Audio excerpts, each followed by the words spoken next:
Most folks think the interstate is just a way to get from point A to point B. They see the exit signs, the mile markers, and the occasional rest stop as nothing more than scenery. But when you spend your life in the cab of a rig, you start to realize the highway is a world of its own, and it has its own set of rules. Sometimes the static on your CB isn't just interference. Sometimes the hitchhiker you pick up isn't looking for a ride to the next town. And sometimes the road you're driving on isn't on any map.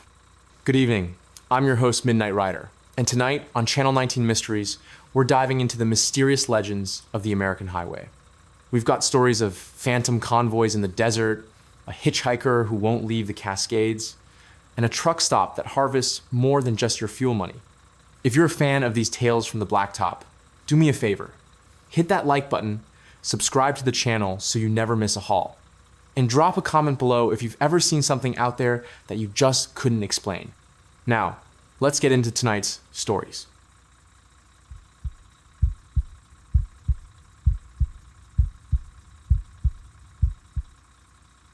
The frequency. In 1997, Kevin Big Dog Vance was a veteran driver hauling livestock through the desolate stretches of Nebraska and Wyoming. It was 3 a.m., and the graveyard shift was in full effect. To stay awake, Kevin kept his CB tuned to Channel 19, listening to the usual chatter of drivers, trading weather reports, and warnings about speed traps. But as he crossed the state line into Wyoming, the channel went dead, just static. Kevin reached out to adjust the squelch, and that's when it started. A low, rhythmic pulsing sound began to bleed through the speakers. It sounded like a heartbeat, but mechanical, heavy, and metallic. Then, a voice broke through. The voice didn't sound like a trucker. It didn't even sound human. It was a flat, monotone recording of a woman's voice, repeating a string of seemingly random numbers. 4, 7, 9er, 0, Delta, Echo. It was a number station, the kind of cryptic shortwave broadcasts used by intelligence agencies during the Cold War. But this was appearing on a standard CB frequency, which shouldn't have been possible over such a long distance. Kevin keyed his mic. Breaker 19, this is Big Dog. Anyone else hearing this spook show? A voice crackled back immediately. It was another driver, Jason Reed, who was about 20 miles ahead of Kevin. Jason sounded terrified. Big Dog, don't look at the numbers, Jason whispered. I've been hearing it for 10 minutes. Every time she says a number, my dash lights flicker.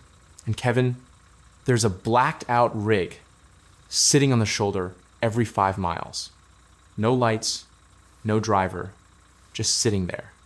Kevin slowed his Peterbilt down to 50 miles per hour. Sure enough, 5 miles later, his headlights swept across a matte black semi-truck parked perfectly straight on the narrow shoulder. It had no DOT markings, no company name, and no license plates. As he passed it, the voice on the CB changed.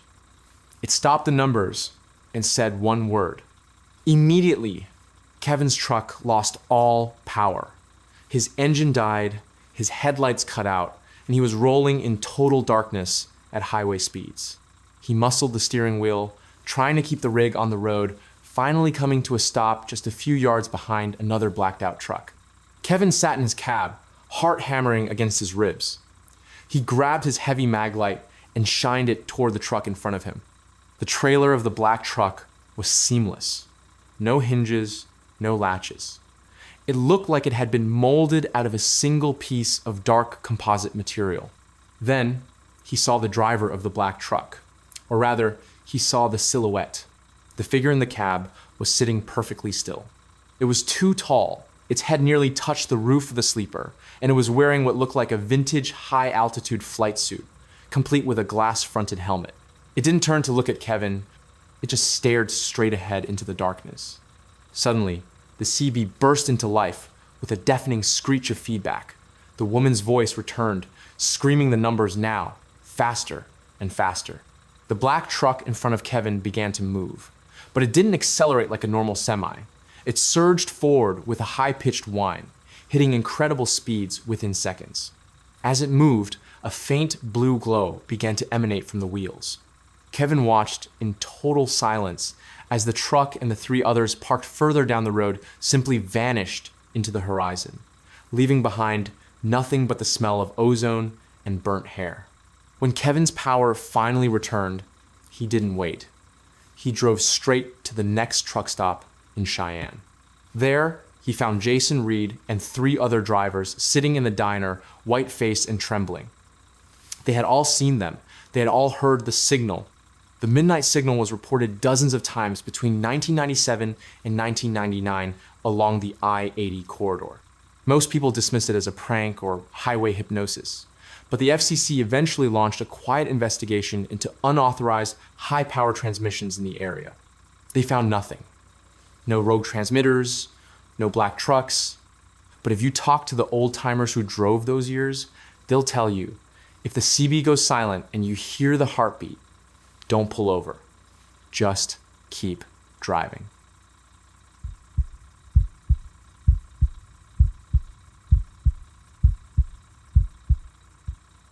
The Rainy Pass.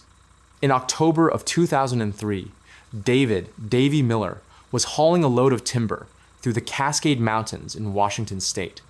It was one of those nights where the rain is so thick it feels like you're driving through a car wash and the fog is clinging to the Douglas firs like a wet blanket. Davy was pushing to make it to Seattle by dawn. He was tired, but he was alert, or so he thought. As he rounded a sharp bend near Stevens Pass, his headlights illuminated a figure standing on the narrow shoulder. It was a man, maybe in his late 20s, wearing a red and black checkered flannel shirt and denim jeans.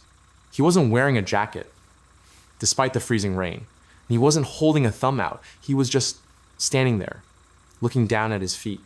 Davy, being a decent guy, felt a pang of guilt. Nobody survives a night in the Cascades without gear. He hit the air brakes, the rig hissing as it came to a stop about 50 yards ahead of the man. Davy waited. He watched his side mirror, expecting the guy to jog up to the cab. After a minute of nothing, Davy leaned over and opened the passenger door. "Hey, you need a lift, or are you trying to catch pneumonia?" Davy yelled over the roar of the rain. The man climbed in. He didn't say a word. He just sat there, staring straight ahead. His flannel shirt was bone dry. Not a single drop of water on his shoulders, despite standing in a literal downpour. He smelled like wood smoke and old cedar, the kind of smell you get in a cabin that's been closed up for 50 years. Davy felt a chill crawl up his spine, but he put the truck in gear. "I'm Davy. Where are you headed, friend?" The man didn't look at him. He just whispered, "Just to the bridge." For the next 10 miles, Davy tried to make small talk. He talked about the weather, the price of diesel, and his kids back in Spokane. The man in the flannel shirt just nodded occasionally, his eyes never leaving the road ahead. Finally, Davy asked the question that had been bugging him. "How'd you stay so dry out there, man?" "It's pouring buckets." The man turned his head. This was the first time Davy saw his face clearly. His eyes weren't right. They were wide, unblinking, and looked like they were reflecting a light that wasn't there. "The rain doesn't touch you," the man said, his voice sounding like dry leaves skittering across pavement when you're already on the other side. Davy laughed nervously. "Right. Okay. Little deep for me this late at night, buddy." Up ahead, the headlights hit the rusted steel girders of the Skycomish River Bridge. "This is it," the man said. Davy slowed the truck down. As they reached the middle of the span, he brought the rig to a full stop. "Here you go. Be careful out there. There's nothing out here for miles, but..." Davy turned to the passenger seat. It was empty. The door was still locked from the inside. The seat was dry. The only thing left behind was that heavy, suffocating scent of wood smoke and cedar. Davy didn't sleep that night. When he reached the way station the next morning, he was shaking so hard he could barely hand over his logbook. The officer, an older guy named Officer Bennett, took one look at him and asked, "You see him too? The one in the red flannel?" Davy nodded, unable to speak. Bennett sighed and pulled out a dusty folder from a filing cabinet. He showed Davy a newspaper clipping from 1982. It featured a photo of a young man named Mark Thompson, a local logger who had been killed when his truck went off the Skycomish River Bridge during a storm. In the photo, Mark was wearing a red and black checkered flannel shirt. He was 26 years old. He's been looking for a ride home for 20 years, Bennett said. Most drivers who pick him up end up quitting the road. You're lucky. Some say that if you don't stop at the bridge, he stays in the cab and he starts to scream.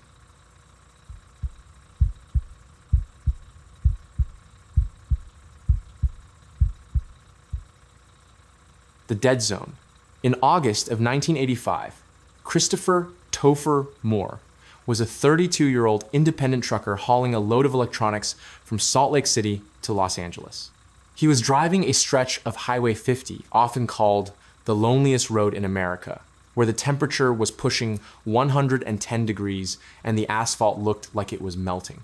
Topher was cruising at 65 miles per hour when he checked his mirrors and saw something impossible. Coming up behind him was a line of trucks. Not 2 or 3, but at least a dozen. They were all identical, long-nosed, silver-plated rigs with chrome tankers that reflected the desert sun like mirrors. They were moving fast, closing the gap with a precision that no human driver could maintain on those winding desert roads. Topher keyed his CB. Breaker, breaker. To the silver convoy coming up on my 6, you guys are hauling mail. What's the hurry? Silence. He tried again. Hey, Silver Streak, you got your ears on? I'm moving over to let you pass. Still nothing. No static, no engine roar, just the whistling of the wind. As the lead truck pulled alongside Topher's cab, he looked over to give the driver a nod, but his heart nearly stopped.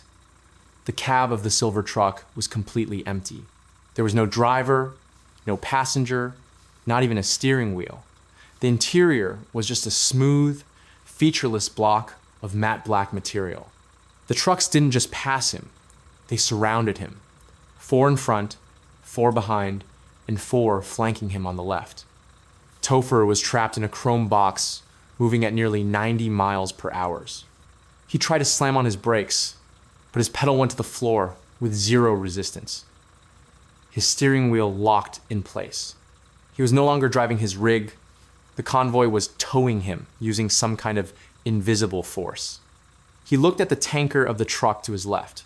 There was no company logo, just a series of symbols etched into the chrome symbols that looked like a mix of mathematical equations and ancient cuneiform. For 20 minutes, Topher was a prisoner of the silver trucks.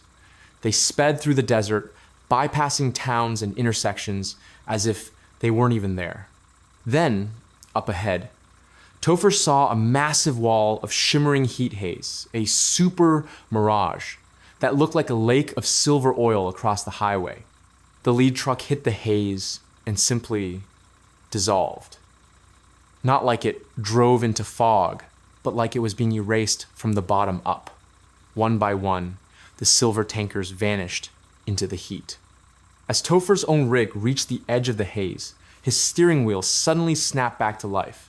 His brakes grabbed, and he skidded nearly 200 feet across the burning pavement, coming to a halt in the middle of the empty highway. The silver convoy was gone. There were no tire tracks in the sand, no heat signature on the road, just the absolute silence of the Nevada desert. When Topher reached Reno, he found 2 other drivers, Dustin Gable and Kimberly Parks, who had experienced the exact same thing within the same hour. They had all been captured by the silver trucks and released miles later at the exact same spot on the highway. A local sheriff's deputy later told Topher, off the record, that sightings of the silver tankers dated back to the 1950s. Every few years, when the heat hits a certain point, the ghost convoy appears to escort a few lucky drivers across the dead zone. Some say they're government experiments from Area 51. Others believe they're a glitch in the road itself, a memory of a future that hasn't happened yet.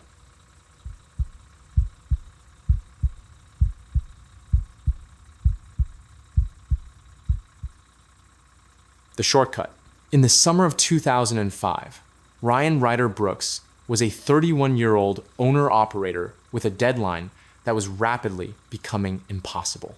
He was hauling a load of high-value medical imaging equipment from Dallas to Phoenix. He'd lost 6 hours to a blown radiator hose outside of Lubbock, and now he was staring at a GPS that told him he was going to be late.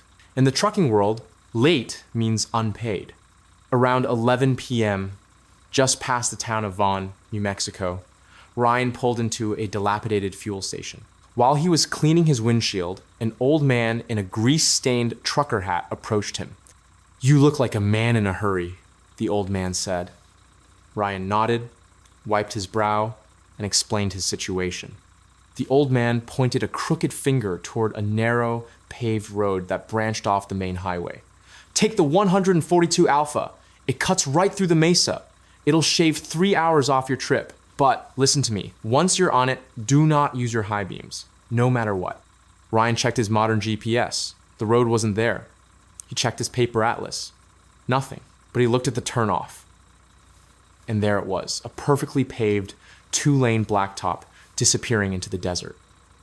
Against his better judgment, Ryan took the turn. For the first 20 minutes, it was the best road he'd ever driven. It was smooth as glass, with no potholes and perfectly painted lines. But the deeper he got into the desert, the stranger things became. The desert around him was dead silent. Usually, at night, you'd see the eyes of coyotes or jackrabbits reflecting in your peripheral vision. Here, there was nothing. Just the black pavement and the scrub brush. Then, the fog rolled in. It wasn't normal fog. It was thick, yellow, and smelled faintly of sulfur. Ryan's visibility dropped to 10 feet. Remembering the old man's warning, Ryan kept his low beams on. But the road began to twist and turn so violently that he couldn't see the curves coming. Frustrated and panicked, Ryan reached out and flicked his high beams on. The moment the bright lights hit the fog, Ryan's heart nearly stopped. Standing on both sides of the road, lined up like spectators at a parade, were people, hundreds of them. They weren't moving. They were just standing there, in the desert sand, inches from the pavement. They were dressed in clothing from different eras, men in 1950s business suits, women in pioneer dresses, and children in 1920s newsboy caps. But they all had one thing in common. They didn't have faces. Where their eyes and mouths should have been, there was just smooth, pale skin.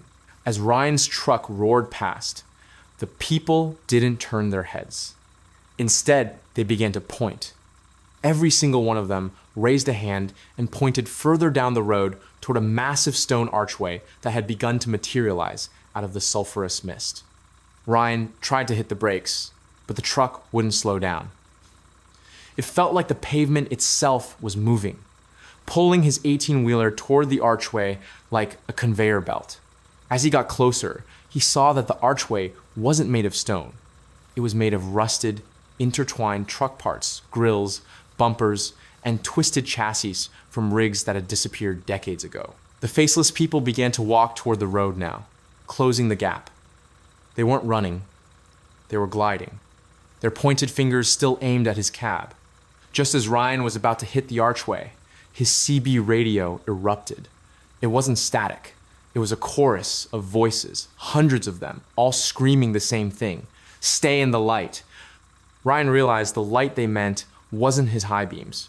It was the glow of the moon hitting a small, silver reflective sign 100 yards to his left, a sign for the main interstate he had veered off of. He didn't think. He yanked the steering wheel hard to the left, sending his rig off the paved 142 Alpha and into the rough, jagged desert sand. The truck bounced violently, the medical equipment in the back likely shattering into a million pieces. He heard a sound behind him, a sound like 1,000 windows breaking at once. When he looked in his rearview mirror, the paved road, the archway, and the faceless people were gone.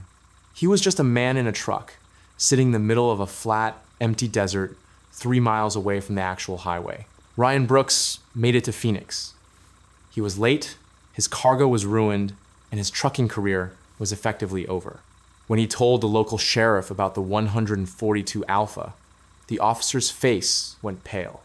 He took Ryan into the back room and showed him a cold case file from 1994. It contained photos of a dozen trucks found abandoned in that same patch of desert. The trucks were in perfect condition.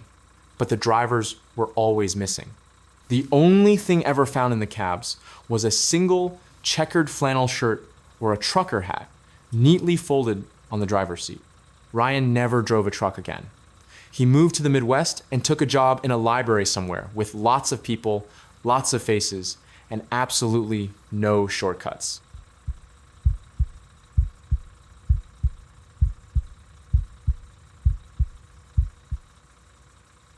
The neon glow. It was a Tuesday night in November, and Justin was hauling a load of industrial components through the high desert. He had been driving for 14 hours straight. His eyes were burning, and the hum of the road was starting to sound like voices. He knew he needed to shut it down before he made a mistake. That's when he saw it. A towering neon sign flickering in the distance. The last outpost. Food, fuel, sleep. The sign looked like something out of the 1960s, a bright, buzzing pink and blue. As Justin pulled his rig into the lot, he noticed the pavement was pristine.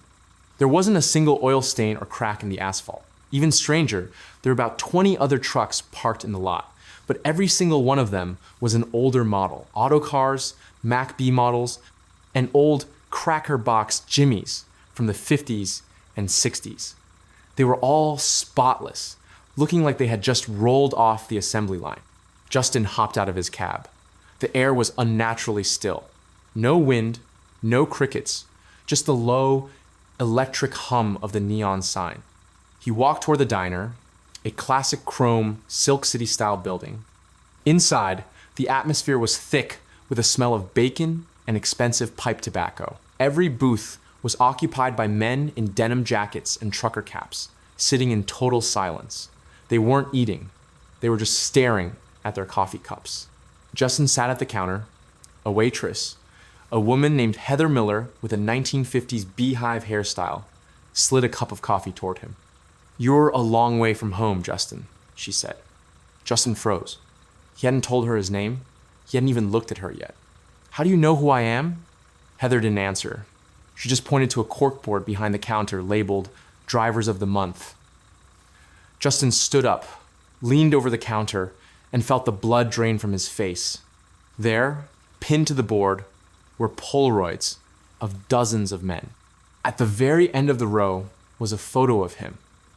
It was a photo of him sitting in his truck at a red light in Amarillo, taken 3 days ago. Justin turned to the man sitting in the booth behind him, a guy with a weathered face named Vince Graham. "What is this place?" Justin whispered. Vince didn't look up from his coffee. "This is where you go when you don't listen to the road. We all had 1 more hour to drive. 1 more mile. We all pulled in here to rest. But the door only opens one way. Kid." Justin looked back at the entrance. The heavy chrome door he had walked through was gone. In its place was just a solid wall of mirrors. He looked at his reflection, but it wasn't right. In the mirror, he looked older, much older, and his clothes were tattered. "The fuel," Vince continued, his voice cracking.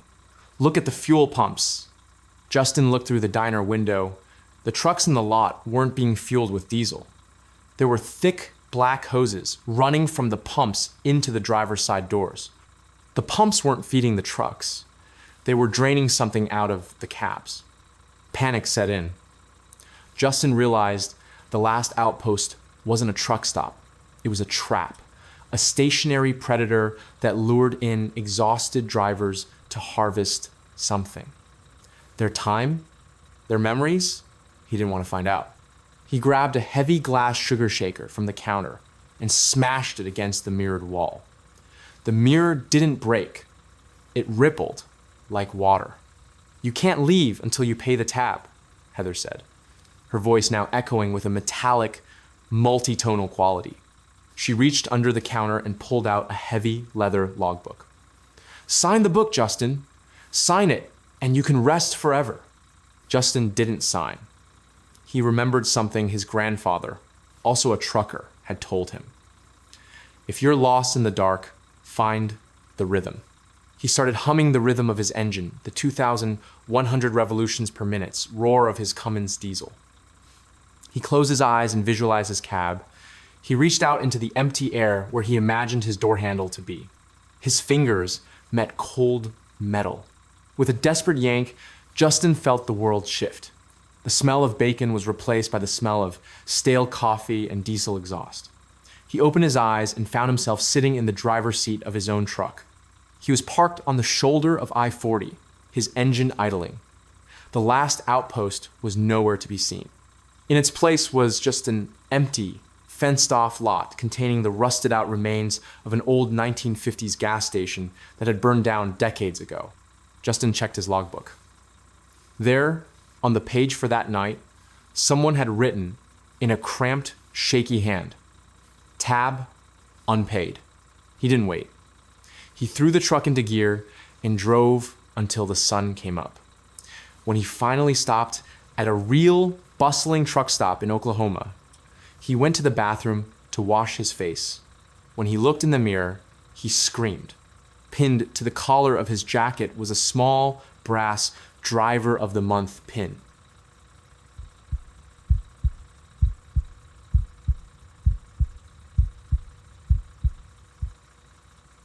The strange blue light. In 1996, Kevin Strode was a 34-year-old independent trucker who specialized in ghost runs, hauling sensitive electronics across the Mojave Desert in the middle of the night to avoid the blistering heat. Kevin was a no-nonsense guy. He didn't believe in aliens, he didn't believe in ghosts, and he certainly didn't believe the stories other drivers told about Area 51 or strange lights in the sky. To Kevin, the desert was just dirt and heat. But on a Tuesday in mid-August, Kevin was about to have his worldview fundamentally dismantled. He was driving a stretch of Route 375, better known as the Extraterrestrial Highway. It was about 2:45 a.m., and Kevin was making good time. He had his windows down to let the dry desert air keep him awake, and the only sound was the rhythmic thrum-thrum of his tires on the pavement. Suddenly, Kevin's CB radio, which had been silent for hours, let out a burst of static so loud it made him jump in his seat. It wasn't just white noise. It sounded like a choir of voices screaming underwater. At the exact same moment, his engine began to sputter. Kevin looked at his gauges. His fuel was full, his temperature was fine, but his RPMs were dropping steadily. He shifted down, trying to keep the rig moving, but then he noticed something truly bizarre. The sand on either side of the road wasn't dark anymore. It was glowing with a soft, pulsating blue light. Kevin looked up through his windshield, expecting to see a police helicopter or maybe a flare, but there was nothing. The sky was a vast, empty bowl of stars. Then the blue pulse happened again, and this time, Kevin realized the light wasn't coming from the sky. It was coming from underneath his truck. The rig finally groaned to a halt, the engine dying with a final, metallic wheeze. Kevin sat there in the absolute silence of the desert, his heart hammering against his ribs. He reached for his mag light and stepped out of the cab, his boots crunching on the gravel. He walked to the front of the truck and popped the hood, thinking maybe a wire had fried. But as he leaned over the engine block, he heard a sound that made his blood turn to ice. Scritch, scritch, scritch. It was the sound of long, sharp claws dragging across the fiberglass roof of his cab. Kevin slowly backed away from the engine, shining his light up toward the top of the truck. At first, he saw nothing but the air horns and the marker lights. But then, a hand, if you could call it that, reached over the edge of the roof. It was long and pale, and had 4 spindly fingers that ended in jagged, obsidian-like claws. The skin looked like wet parchment stretched over bone. Kevin didn't scream. He couldn't. His throat felt like it had been filled with sand. The creature slowly pulled itself forward until its head peered over the edge of the cab, looking directly down at Kevin. It didn't have a nose or ears. Its face was dominated by 2 massive, almond-shaped eyes that weren't black. They were a swirling, bioluminescent purple, like a galaxy trapped in glass. The creature didn't attack. It just watched him. Kevin described the feeling as if his brain was being unzipped. Images that weren't his started flooding his mind. Maps of constellations he didn't recognize. The the sound of 1,000 people whispering in a language that sounded like clicking glass, and a crushing sense of ancient, cold loneliness. Then, the creature opened its mouth. It didn't have teeth. Instead, a soft, melodic hum vibrated out of its throat, the same frequency as the blue pulse in the sand. Suddenly, the air around the truck began to vibrate so violently that Kevin's vision blurred. A massive, circular shadow, larger than a football field, descended from the stars, completely silent. It wasn't a saucer. It looked like a jagged piece of obsidian, refracting the starlight in ways that didn't make sense to the human eye. The creature on the roof let out one final click, leaped 30 feet into the air with impossible grace, and was pulled into the base of the craft by a shimmering beam of that same blue light. A split second later, there was a silent flash of white light, and the craft was gone. Not flown away, gone. Kevin was found the next morning by a highway patrol officer named Brian Fletcher. Kevin was sitting on his bumper, staring at the sand. His hair, which had been jet black when he started the trip, was now streaked with stark white. When the mechanics looked at Kevin's truck, they couldn't explain what they found. The engine hadn't failed. It had been fused. The internal components had been turned into a single solid block of magnetized quartz. And on the roof of the cab, burnt deep into the fiberglass, were four-fingered claw marks that were still warm to the touch 3 days later. Kevin Strode never drove a truck again. He moved to a small town in Oregon, as far away from the desert as he could get. But every time he sees a blue light or hears a radio skip, he starts to shake. Because he knows that out there, in the empty spaces, someone or something is keeping watch.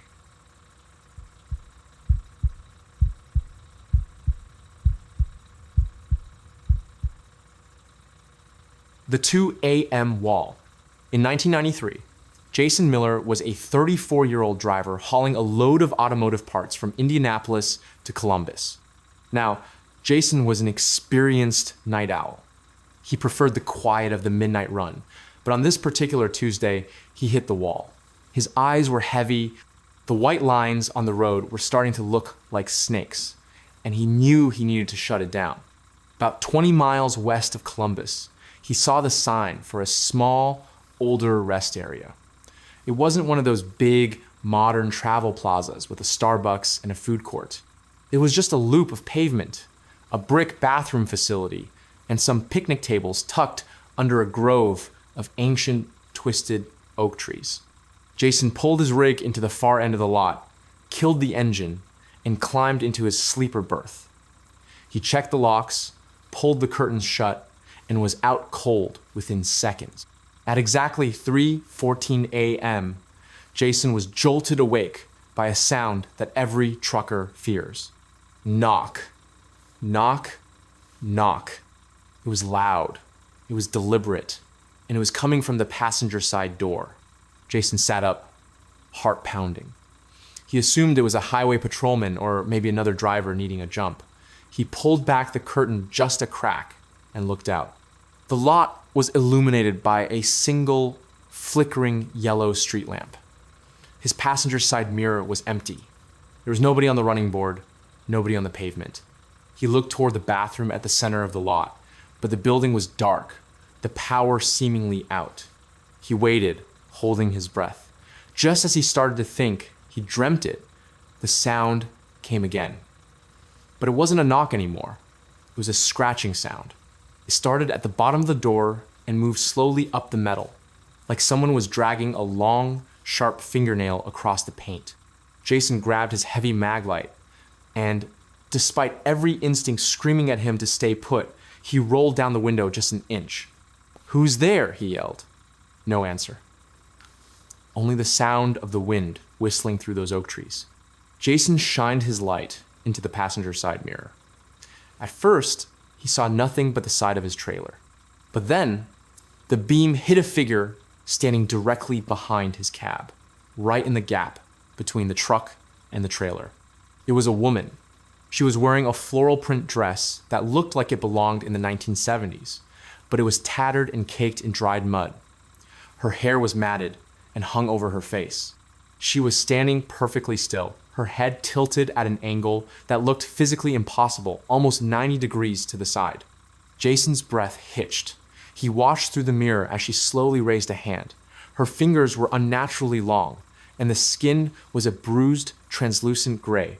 She pointed toward the brick bathroom building. Then, the woman did something that Jason would never forget. She moved. She didn't walk, she blurred. 1 second, she was at the back of the cab, and the next, her face was pressed directly against his passenger window. Jason scrambled back into the sleeper, dropping his light. He didn't see eyes. Where her eyes should have been, they were just deep, hollow pits filled with a thick, black fluid. She opened her mouth, and instead of a scream, a sound came out that sounded like a CB radio, being tuned white noise, static, and a faint, distorted voice saying, "Occupied, occupied, occupied." Jason didn't wait. He leaped into the driver's seat, fired up the engine, and floored it. He didn't even check his mirrors as he swung the rig back onto I-70, nearly clipping a guardrail in his desperation to get away. The next morning, Jason pulled into a well-lit truck stop and climbed out to check his passenger door. There were no scratches on the paint, there was no mud, but when he looked at the glass of the passenger window, he saw a single perfect handprint. It wasn't on the outside, it was on the inside of the glass, etched in a fine white frost, even though the heater had been running all night. Jason did some digging later that week. He found an old news report from 1978. A woman named Heather Brooks had been traveling with her husband when they stopped at that exact rest area. While her husband was using the facilities, a freak electrical accident in the building had caused a fire. Heather had run inside to save him, but the door had jammed. Witnesses said they could see her through the window, pressing her hands against the glass, screaming for help that never came. Jason Miller never stopped at a roadside rest area again. He told his dispatcher he'd only work routes with major, high-traffic plazas, because he knew that some places don't just hold memories, they hold the people who made them. The road is long, and as we've seen tonight, it holds secrets that the daylight just can't explain. Whether it's a frequency from nowhere, a passenger who isn't really there, or a rest stop that remembers too much once you've seen the strange and the mysterious out here, the highway never looks the same again. I want to thank you for joining me on this haul tonight. If these stories kept your eyes open tonight, do me a favor and hit that like button. If you haven't already, be sure to subscribe to Channel 19 Mysteries and ring that notification bell so you never miss a midnight broadcast. But before I sign off, I want to hear from you. The road is full of stories, and some of the best ones haven't been told yet. If you've had a creepy encounter, a brush with the unexplained, or a legend from your neck of the woods, don't keep it to yourself. Send your stories to mycreepyencounter@gmail.com. I'd love to share them right here on the channel. Drop a comment below and let me know which of tonight's stories chilled you the most. Until next time, keep your tires on the pavement and your eyes on the mirrors. This is the Midnight Rider, signing off.